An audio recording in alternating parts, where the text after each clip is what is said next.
अनिका का मजहब, अनिका का पर्सनल मैटर है, वो उसका और उसके खुदा के साथ में उसका इंटरेक्शन बात करनी है जो प्रायर टू 1500 सेंचुरी पूरे वर्ल्ड की 65% जीडीपी कंट्रीब्यूट करता था। ये बाहर प्रोग्रेसिव थिंकिंग आनी चाहिए, डेवलपमेंट आना चाहिए, एजुकेशन आना चाहिए, इक्वल राइट्स आने चाहिए, डेमोक्रेटिक वैल्यूज आनी चाहिए। इस वक्त यूरोप में रिलीजियस कॉन्फ्लिक्ट थे या सुपरस्टिशियस कॉन्फ्लिक्ट्स थे, उस वक्त इंडिया की ग्रोथ सबसे आगे थी पूरे वर्ल्ड में। At that time, West was not at that level, but it was East India and including China जो आगे थी। अस्सलाम वालेकुम beautiful viewers, I hope you all are doing well and great. Welcome back to my YouTube channel Anika नज़ीर। आज के video podcast में एक बार फिर से कर्नल दानवीर सिंह जी हमारे साथ जुड़े हैं। दानवीर सिंह जी जियोपॉलिटिक्स और डिफेंस के एक्सपर्ट हैं, कॉलमनिस्ट और ऑथर भी हैं। First of all thank you so much दानवीर सर हमारे पॉडकास्ट पे ज्वाइन करने के लिए। Thank you, Anika, for inviting me, and it's a great pleasure interacting with you. Thank you. Sir आज हम बात करेंगे जो इंसिडेंट्स हमारे देश में हो रहे हैं और अलग-अलग लोग जो है अलग-अलग पर्सपेक्टिव लेकर आते हैं हर इंसिडेंट को लेकर। तो आज हम एक ब्रॉडर वे में उस पर बात करेंगे, ना कि एक स्पेसिफिक कम्युनिटी के बारे में, ना कि एक स्पेसिफिक इंसिडेंट के बारे में, बल्कि एज एन इंडियन एक ब्रॉडर पर्सपेक्टिव देखेंगे इन इंसिडेंट्स का रूट कॉज क्या है, एडमिनिस्ट्रेशन कैसे इन पर वर्क कर रही है और एज इंडियंस हम कैसे इस पर इसको सोच सकते हैं या इसको स्प्रेड होने से रोक सकते हैं। तो सबसे पहला सवाल जो है नो वायलेंस के रिगार्डिंग ये है कि आप नो वायलेंस को किस तरीके से देखते हैं? देखिए अनिका, जो नो वायलेंस हुआ, फर्स्टली ये बहुत ही दुखद हुआ और देश के लिए काफ़ी हानिकारक है इस तरीके की घटनाएं। वो तो आप शुक्र मनाएं कि ये जो घटना है वो ज़्यादा दूर तक नहीं फैली और बाकी इलाकों में बाकी इलाके इसकी जद में नहीं आए। अब सवाल ये है कि ऐसा क्यों होता है। ह्यूमन साइकोलॉजी को अगर आप समझें तो वो ग्रुप में रहते हैं और एक ग्रुप डायनेमिक्स एक बहुत बड़ा रोल प्ले करता है, चाहे वो ग्रुप्स ऐसे दो देशों की तरफ से ले लीजिए या कम्युनिटीज के हिसाब से ले लीजिए, communities with in the same religion ले लीजिए या डिफरेंट रिलीजन ले लीजिए, सेम रिलीजन लेकिन अलग अलग इलाके ले लीजिए, सेम इलाका अलग अलग डिस्ट्रिक्ट ले लीजिए, अलग अलग कास्ट ले लीजिए। तो ये आपको हर जैसे जैसे आप उसको डाइसेक्ट करते जाएंगे आपको सब कम्युनिटीज और आइडेंटिटीज मिलेंगी और ये सब जब एक्शन में आती हैं तो ये इनका बुनियादी जो हिसाब किताब रहता है, जो जो जो ग्रुप डिफेंस मैकेनिज्म वाला जो साइकोलॉजी है उसके अंदर फियर फैक्टर एक बहुत अहम रोल अदा करता है और इस फियर फैक्टर को एक्सप्लॉइट करते हैं जो लीडर्स हैं या जो एक्टिविस्ट हैं जिनका कोई एजेंडा है, वो इस फियर फैक्टर को एक्सप्लॉइट करके और एक कम्युनिटी को दूसरे के खिलाफ भड़काते हैं। इनफैक्ट यही तरीका अगर दो इंसानों के बीच में भी अगर लड़ाई झगड़ा हो तो आप नोटिस करेंगे कि कोई ना कोई होता है जो एक को किसी को भड़का रहा होता है। तो उसको धीरे धीरे आप एक्सपेंड करते चले जाइए और आप मुल्कों तक चले जाइए, एक कंट्री लेवल तक चले जाइए, वहां भी यही डायनेमिक्स इन्वॉल्व है। अब जो न्यू वायलेंस के अंदर हुआ उसका अगर मैं एक उस तरीके से बताऊं कि दो कम्युनिटी हिंदू और मुस्लिम इंडिया के अंदर हिंदू मुस्लिम कम्युनिटीज के बीच में राइटिंग का एक इतिहास रहा है और ये इतिहास अंग्रेजों के ज़माने से है और अंग्रेजों के ज़माने में भी आप ये मान के चलिए कि जब हिंदू महासभा और मुस्लिम लीग ये इनकी डिविसिव पॉलिटिक्स शुरू हुई तब से है। ये ध्यान रखें और ये याद रहे कि 1857 की लड़ाई में हिंदुओं और मुसलमानों ने इकट्ठे मिलकर अंग्रेजों से लोहा लिया था और अंग्रेजों के खिलाफ जंग लड़ी थी और अंग्रेजों के कान तभी से खड़े हो गए कि अगर हिंदुस्तान के ऊपर राज करना है तो हिंदुओं और मुसलमानों के बीच में झगड़ा कायम करना बहुत ही ज़्यादा ज़रूरी है और उसी के चलते आप देखेंगे कि एक राइटिंग का एक इतिहास रहा है। आज के ज़माने में सोशल मीडिया और इंटरनेट हम सब पर हावी है और जो मेन स्ट्रीम मीडिया से जब तक खबर आती है, जब तक वो खबर की पुष्टि होती है, तब तक काफी लेट हो चुका होता है, क्योंकि फेक न्यूज सोशल मीडिया पर चलकर नुकसान कर चुकी होती है। अब नूब के अंदर हमने देखा कि एक एक्टिविस्ट थे, हैं बल्कि काउ विजिलेंटे एक्टिविस्ट, उसके ऊपर गंभीर आरोप हैं कि उसने इस कम्युनिटी के 2 लोगों को गौ हत्या के आरोप में जिंदा जला दिया।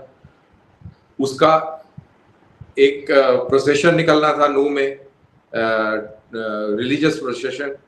उसके अंदर उसने कहा कि मैं आ रहा हूं और तुम में हिम्मत है तो आओ सामने, और इस तरीके की लैंग्वेज का इस्तेमाल किया। इसको कॉन्टेक्स्ट में लेते हुए जो मुस्लिम लीडरान थे उन्होंने काउंटर वीडियो जारी करे, उन्होंने मजहब का हवाला दिया और उन्होंने बोला कि आप निकलें और काफिरों को मारें और वगैरह वगैरह, इस तरीके की बातें हुई। जो यूट्यूबर पाकिस्तान में बैठे थे उनको ये मौका मिल गया और उन्होंने इसमें छलांग लगा दी और उन्होंने अपनी तरफ से भड़काने में कोई कसर नहीं छोड़ी, आग में घी डालने का काम किया। फिर हमने देखा कि किस तरीके से लाखों करोड़ों रुपए की प्रॉपर्टी को नजरे आतिश कर दिया गया और 5 लोग जहां भाग भी हो गए, बहुत बहुत नुकसान हुआ। और फिर प्रशासन, एडमिनिस्ट्रेशन एक्शन में आया और जो जहां से पत्थरबाजी हुई थी वहां के घर वर सब तोड़ दिए। प्रशासन की लापरवाही थी कि वो आगे नहीं सोच पाया, वो सोशल मीडिया को समझ नहीं पाया, ट्रेंड नहीं समझ पाया और वो एहतियातन जो कदम उठाने चाहिए वो नहीं उठा पाया। फिर आती है कि जो इन्होंने ये कार्रवाई करी कि जो पत्थरबाज थे उनके घर पर तोड़ दिए। मेरा ये मानना है कि जितने भी घर तोड़े गए, ये सिविक रूल्स और नॉर्म्स को जरूर उन्होंने फ्लाउट किया होगा, क्योंकि सिविल एडमिनिस्ट्रेशन का कोई भी अधिकारी लीगल घर को हाथ नहीं लगाएगा, उसमें कुछ ना कुछ इलीगल जरूर होगा, तब वो उसको हाथ लगाया होगा। और हमारे यहाँ पर हम सबको मालूम है कि कोई भी घर ऐसा नहीं है जो कि प्योर लीगैलिटीज पे हो। हमको सबको मालूम है कि म्यूनिसिपैलिटी के अंदर थोड़े पैसे खिला के और आप मॉडिफिकेशन अपने नक्शे वगैरह में कर लेते हैं, जो कि इलीगल होता है, और उसी का फायदा उठाकर ये एडमिनिस्ट्रेशन ने ये किया। मेरा यहाँ पर पॉइंट ये है कि एडमिनिस्ट्रेशन क्या करप्शन है वो रुकना चाहिए, जिससे कि इस तरीके के इलीगल कंस्ट्रक्शंस भी ना हो। और दूसरा, एडमिनिस्ट्रेशन को प्रोएक्टिव होना चाहिए आजकल इंटरनेट और सोशल मीडिया के जमाने में, कि किस तरीके से सिचुएशन बन रही है, डेवलप हो रही है, उसको काउंटर किया जा सके और एक्शन लिया जा सके। बात सिर्फ नू की नहीं है, आप मणिपुर चले जाइए, मणिपुर में भी इसी तरीके से हुआ। फेक वीडियो, बर्मा म्यांमार में कोई घटना घटी 1 साल पहले, उसका एक वीडियो इस तरीके से पेश किया गया, क्योंकि लोग एक बर्मा के और मणिपुर के एक जैसे दिखते हैं, शायद भाषा भी मिलती जुलती है। कुकी नागा जो है, जो यहाँ पर रहते हैं, अगर यहाँ पर 20% रहते हैं तो 80% म्यांमार में रहते हैं, तो कल्चर, भाषा, शक्ल सूरत सब मिलती है। तो उसका जो बदमाश लोग हैं उन्होंने फायदा उठाकर और फेक न्यूज चलाई। तो ये एक बहुत ही गंभीर सिचुएशन है। And we as thinking India, सोचने वाले हिंदुस्तानी, पढ़े लिखे हिंदुस्तानी, हमारा फर्ज बनता है कि हम नरेटिव को बनाएं।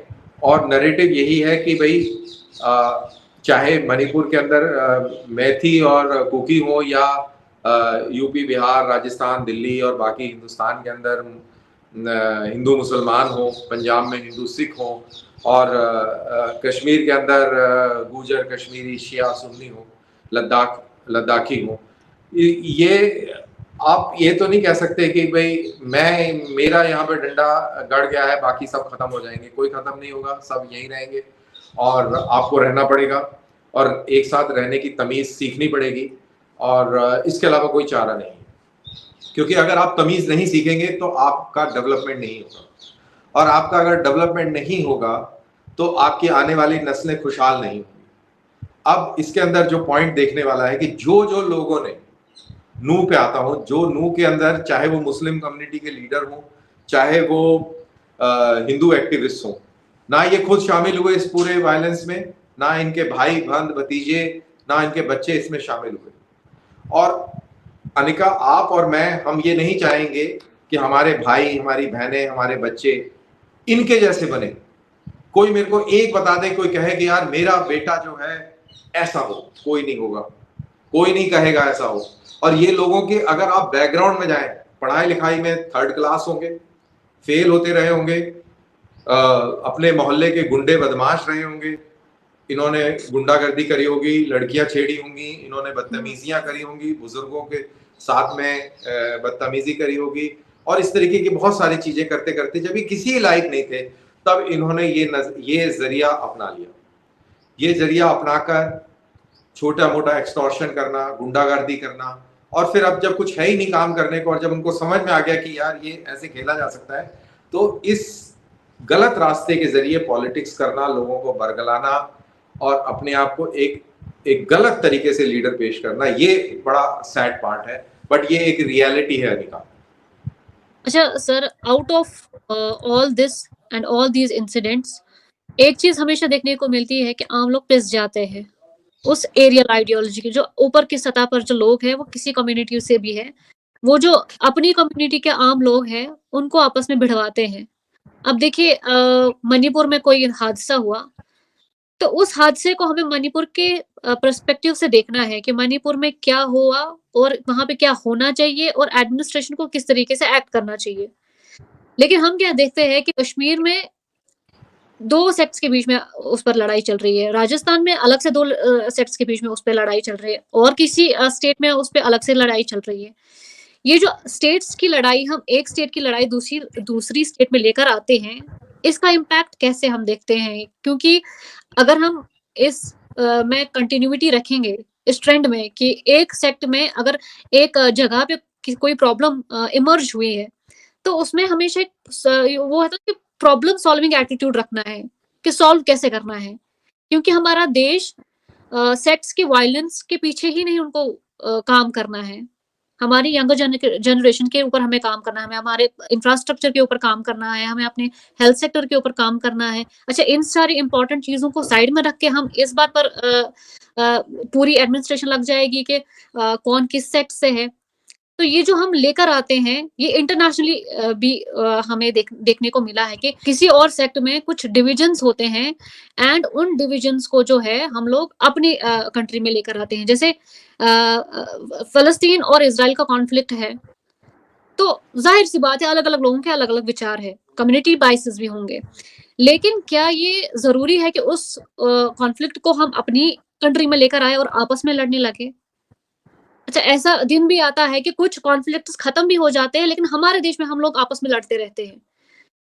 देखिए अनिका, ये बिल्कुल आपने अच्छी बात करी है। ये ऐसा होता है और ये इसलिए होता है कि जो भी हमारे सो कॉल्ड लीडर्स हैं वो हमारी जो डर को, हमारी फियर्स को, हमारी लॉयल्टीज को एक्सप्लॉइट करके और बहरान पैदा करके और अपनी सीट को पक्का करते हैं। अगर लड़ाई झगड़ा नहीं होगा तो लीडर को कौन पूछेगा? तो लीडर चाहता है कि मेरे को मेरी पूछ बनी रहे, तो इसीलिए वो लड़ाई झगड़ों का फायदा लेते हैं। आपको शायद याद नहीं होगा, 2012, 13, 14 या आई थिंक 2013 की बात है ये, महाराष्ट्र के अंदर मराठी वर्सेस यूपी, बिहार के लोग, नॉर्थ इंडियंस बोलते हैं उनको, उनके खिलाफ काफी एक्टिविटीज, वायलेंट एक्टिविटीज महाराष्ट्र में हुई और उसका काउंटर आपको देखने को मिला यूपी और बिहार में। तो जो महाराष्ट्रियन टूरिस्ट जा रहे थे, आ रहे थे, उनके ऊपर हमले हुए और इस तरीके की कार्रवाई हुई। हम देखते हैं कि महाराष्ट्र और कर्नाटका, मराठी और कर्नाटका के बीच में लड़ाइयां बेलगाम के इलाके में अक्सर देखने को मिल जाती हैं। फिर आप देखते हैं कि कावेरी जैसे इशू के ऊपर तमिलनाडु और कर्नाटका के बीच में लड़ाई झगड़ा होता है। लाइकवाइज फिर आप आसाम में देखते हैं, बंगाल में देखते हैं, यूपी, बिहार, दिल्ली में देखते हैं। इतने सारे डिविजन्स हैं भाई, 140 करोड़ लोग रहता है, सबका अपना अपना रहन सहन, खान पान, रिलीजियस आइडियोलॉजी, सबका अलग अलग है और एक दूसरे के खिलाफ भड़काना इस देश में बहुत आसान है। और यहाँ पर हमारी जिम्मेवारी आ जाती है एज एजुकेटेड अवेयर पीपल कि हम अपनी बात जैसे हम अभी कर रहे हैं ऐसे करते रहें, चाहे किसी को अच्छी लगे या बुरी लगे, और कोई ना कोई जरूर सुनेगा, समझेगा और उससे जरूर कोई ना कोई बेहतर फायदा होगा। एंड दूसरी बात, जो इंटरनेशनल कॉन्फ्लिक्ट्स होते हैं वो इंडिया में चले आते हैं, बिल्कुल चले आते हैं साहब। इजराइल का एक मुद्दा है, इजराइल को लेकर है, फिर अमेरिका और ईरान को लेकर जो है वो भी चीज हमने देखी है, और ये आइसिस का मसला शाम में, सीरिया में हुआ, इराक में हुआ और इधर हुआ, उसके असरात भी आप देख रहे हैं, कितने सारे लोग पकड़े जा रहे हैं जो कि आईसिस में जाने की इच्छा रखते हैं वगैरह वगैरह। तो ये सारी चीज़ें हैं, बहुत ही कॉम्प्लेक्स इशू है। और मेरा ये मानना है कि ये पब्लिक अवेयरनेस और आइडेंटिफिकेशन ऑफ दोज लीडर्स, जो कि कोई बहुत मुश्किल काम नहीं है, जो ये भड़काने और इस तरीके के काम में इन्वॉल्व है। आपने देखा कि खालिस्तान को लेकर भी कितना टर्मोइल रहा है, कौन खालिस्तान चाह रहा है, कौन किसके पीछे क्या है। आप देख रहे हैं कनाडा में, यूके में, फिर उसका तमाशा आप पंजाब में देख रहे हैं, वो अमृतपाल केस हुआ। तो इंटरनेशनल कोई चीज हो रही है तो उसका इंडिया में इफेक्ट आ रहा है, इंडिया में कोई चीज हो रही है उसका बाहर के मुल्कों में फर्क आ रहा है। और आई थिंक इसका सोशल मीडिया को लेकर एक बहुत बड़ा रोल है। तो यहाँ पर मेरा यह है कि लड़ाई इंफॉर्मेशन की है, इंफॉर्मेशन वॉरफेयर है ये, और इसको काउंटर करने के लिए आपको इंफॉर्मेशन का ही सहारा लेना पड़ेगा। उससे पहले कि कोई गलत इंफॉर्मेशन घूमने लग जाए, आपको सही इंफॉर्मेशन सबसे पहले देनी होगी, और सही इंफॉर्मेशन देने के लिए आपको मीडिया की क्रेडिबिलिटी स्टैब्लिश करनी होगी। अनफॉर्चुनेटली मीडिया की क्रेडिबिलिटी अब बहुत ज्यादा डाउन हो गई है। लोग मीडिया को न्यूट्रल कम और पार्टीज के साथ जुड़ा हुआ ज्यादा समझते हैं, पाते हैं। तो ये भी एक बहुत बड़ी इशू है। जब मीडिया की क्रेडिबिलिटी डाउन हो गई है तो सोशल मीडिया के ऊपर लोग रिलाई करते हैं इंफॉर्मेशन के लिए, और फिर जो गलत अनासिर होते हैं वो सोशल मीडिया का दुरुपयोग करके और फॉल्स इंफॉर्मेशन भेज के और ये सारा बहरान खड़ा करते हैं। अच्छा सर, लेकिन एक चीज है कि जो भी इंस्टीट्यूशंस है हमारे सोसाइटी में, जैसे हेल्थ सेक्टर इंस्टीट्यूशन है, डिफेंस इंस्टीट्यूशन है, मीडिया इंस्टीट्यूशन है, हर इंस्टीट्यूशन के कुछ रूल्स और डिसिप्लिन होता है। कहा जाता है कि प्राइम प्रिंसिपल किसी भी इंस्टीट्यूशन का डिसिप्लिन होता है। दूसरा, that you are bounded to your work, biases नहीं होनी चाहिए। जैसे अगर कोई मेडिकल स्टूडेंट है, वो जब ओथ लेता है या अफर्मेशन लेता है तो उसे उस टाइम ये बताया जाता है कि आपके सामने कल को अगर आपका सबसे बड़ा दुश्मन भी आता है, आपको उसे सबसे अच्छे से ट्रीट करना है।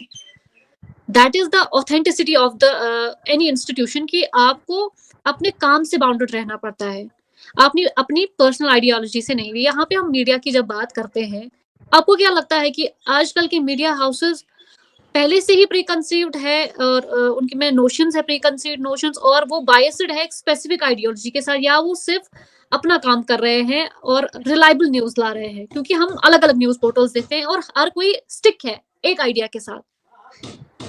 तो इसमें मीडिया हाउसेस का कि उनको कैसे उस न्यूज पे काम करना है। जैसे एक मिस्टेक मैं यहाँ पे नेशनल मीडिया की दोहराना चाहूंगी कि आपने देखी होगी वो एक कबर, एक ग्रेव का इंसिडेंट हुआ और उसको सारे मीडिया हाउसेस ने पब्लिश किया, और फिर ये बताया कि ये ग्रेव जो है ये पाकिस्तान से है और इसमें किसी बाप ने अपनी बेटी को ताला लगाया है, वो गुजर गई है, क्योंकि आफ्टर डेथ जो यहाँ वहाँ कुछ लोग ऐसे हैं वो जाके सेक्सुअल हरासमेंट होता है आफ्टर डेथ बॉडी।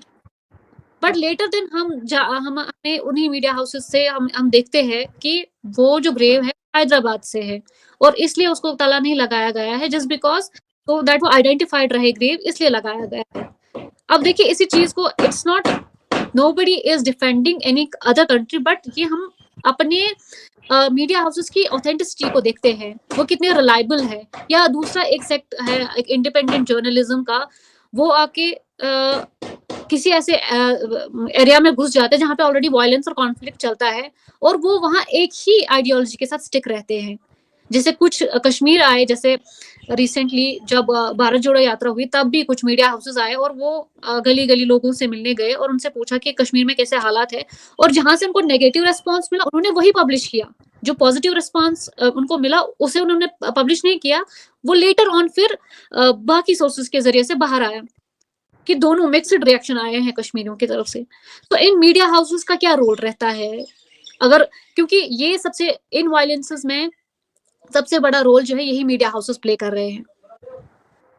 जी आप बिल्कुल सही कह रही हैं। ये मीडिया हाउसेस इंडिपेंडेंट तो मैं नहीं कहूँगा, क्योंकि वो बिजनेस हाउसेस ने मीडिया खरीद रखा है। अलग अलग चैनल बड़े बड़े बिजनेसमैन के साथ वाबस्ता है, क्योंकि एक चैनल को चलाने के लिए बहुत पैसा चाहिए और वो पैसा हर एक के बस की नहीं है। जब ये प्राइवेट मीडिया इंडिया में चला था तब ये प्योर जर्नलिस्टिक चैनल थे, जर्नलिस्ट ने ही मिलकर पैसे इकट्ठे करके ये मीडिया बनाए, टीवी की खास तौर से बात कर रहा हूँ, ये खड़े किए। लेकिन over the period of time खर्चे बढ़ते गए और रिक्वायरमेंट बढ़ती गई तो उनके बस का नहीं हुआ। फिर बहुत सारे मीडिया हाउसेस को अलग अलग जो बिजनेसमैन हैं बहुत बड़े बड़े, उन्होंने खरीद लिया। तो ऐसी सिचुएशन में न्यूट्रलिटी मीडिया की मानना बहुत मुश्किल है।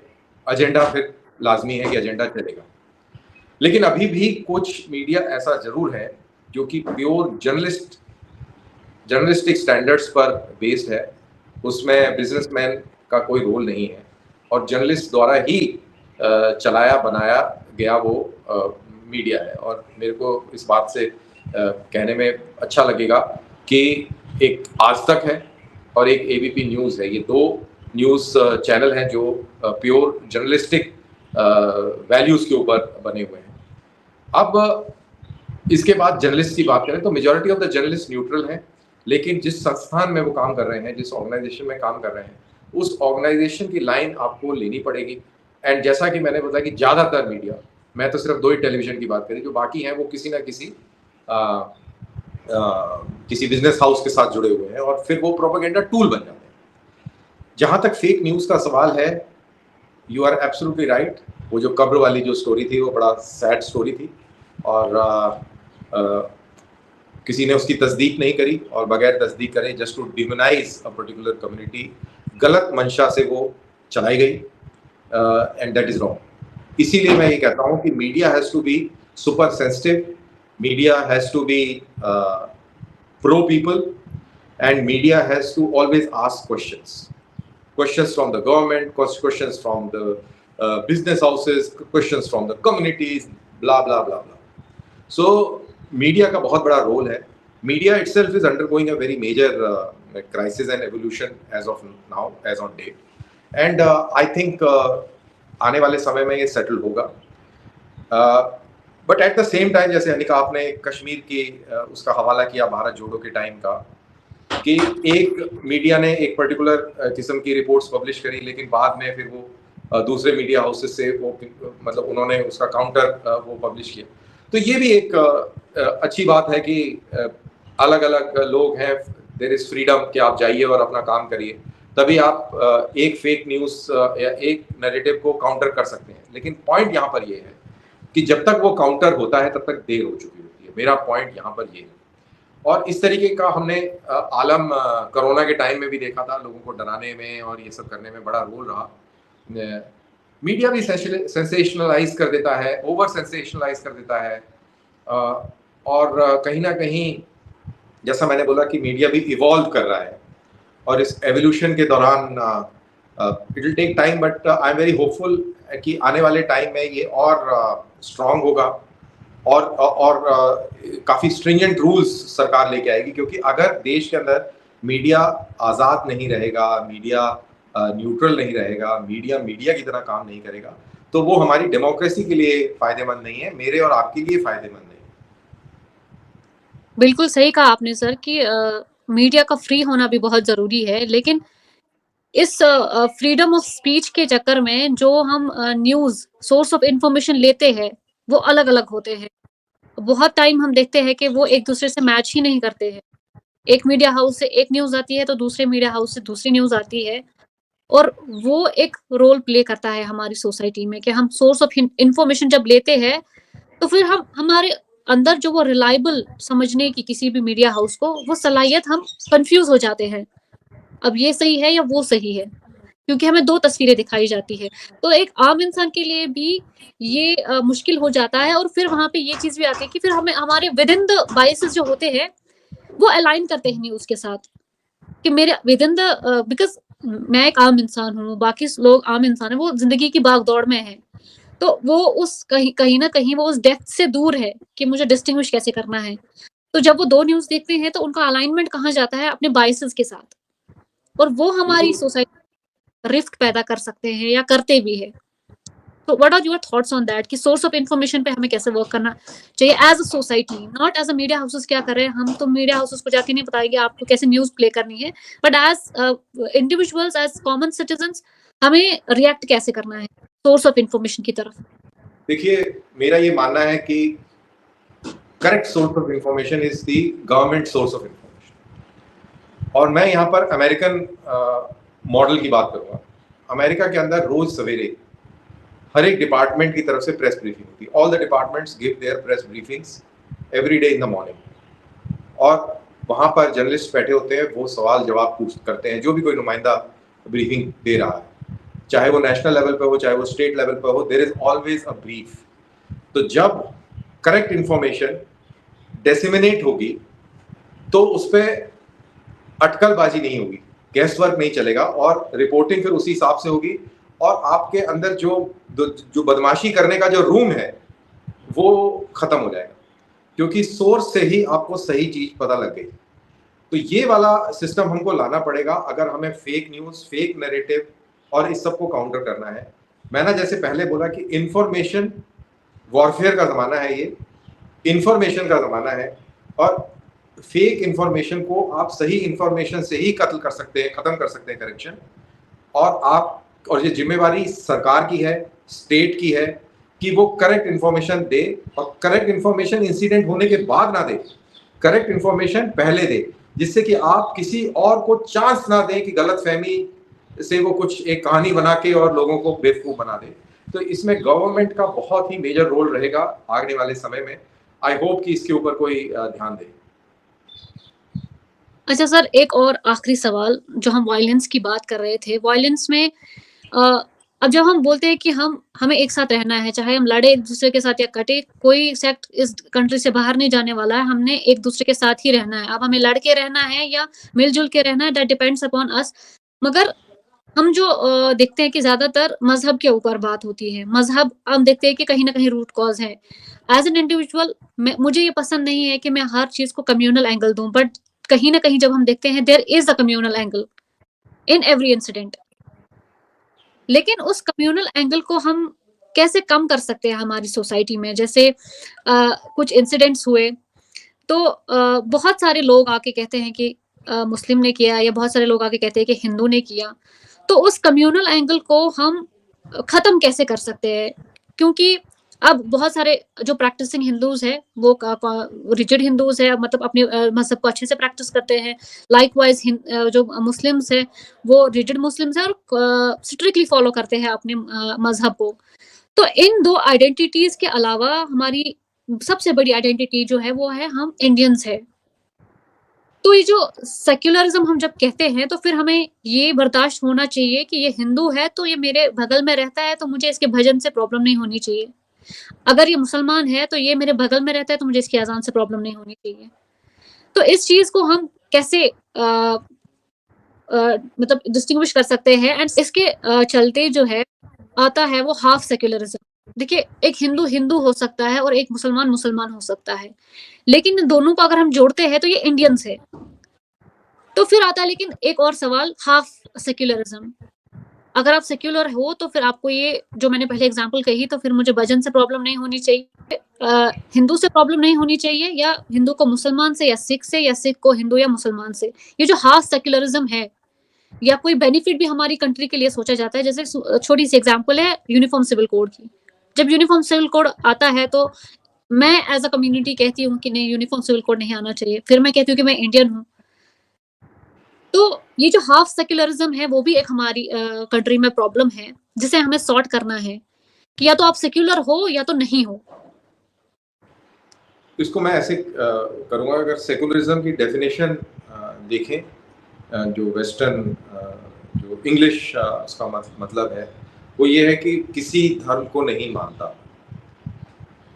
सेकुलरिज्म का मतलब है स्टेट के ऊपर, इट्स अ स्टेट पॉलिसी की state is not religious, it is secular. Individuals are not secular, they are religious. Anika is a Muslim, Danveer is a Hindu, right? लेकिन as you said कि आप मुस्लिम हैं, मैं हिंदू हूं, लेकिन हम मिला के इंडियन हैं, तो जो हमारा जो कंडक्ट है वो इंडियन कंडक्ट होना चाहिए। Conduct should be secular. Secular as in कि एक दूसरे को टॉलरेट करने की क्षमता होनी चाहिए, और अगर नहीं है, अगर मैं इंटॉलरेंट हूं, आप इंटॉलरेंट हैं, तो स्टेट मशीनरी इतनी स्ट्रांग होनी चाहिए कि हमको डंडा मार के और टॉलरेंट बना दे, कि आप अपनी मर्जी से आप इधर उधर दाएं बाएं नहीं कर सकते।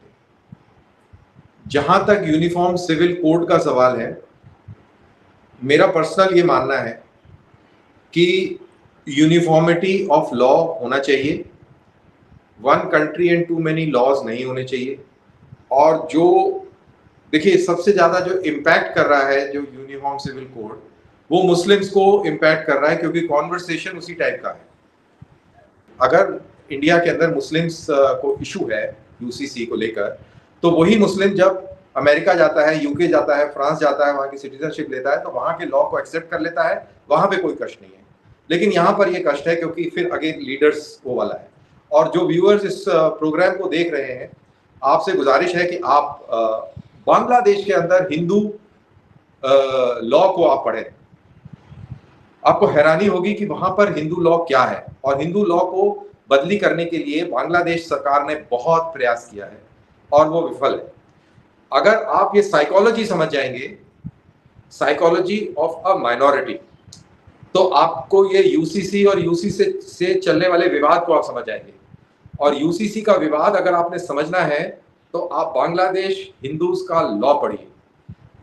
अगर मैं सही बोल रहा हूं, अगर यहां पर इंडिया में Hindu can not marry more than one marriage, I mean एक टाइम में एक ही आपकी वाइफ हो सकती है, लेकिन मुस्लिम पर्सनल लॉ के हिसाब से आप 4 वाइफ रख सकते हैं इंडिया में।